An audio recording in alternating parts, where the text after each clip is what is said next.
How do I update the Cinema app on my Roku device? Hello, everyone.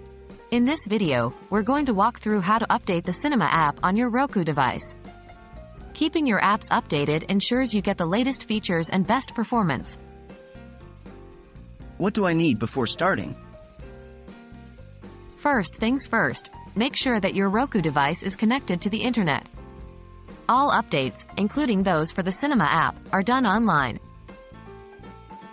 How do I check if an update is available? With your Roku device connected to the internet, go to your home screen. You can reach this by pressing the home button on your Roku remote. From there, navigate to the Cinema app using the arrow buttons on your remote. Here's how you can check for an update. 1. Highlight the Cinema app but do not press OK or select.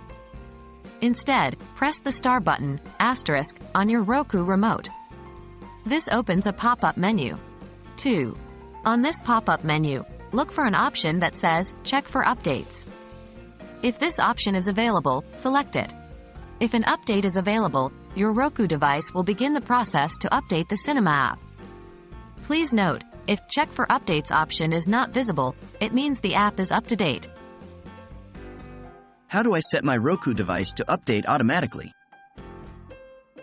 Roku devices have an automatic update feature that checks for updates every 24 to 36 hours whenever it's connected to the internet.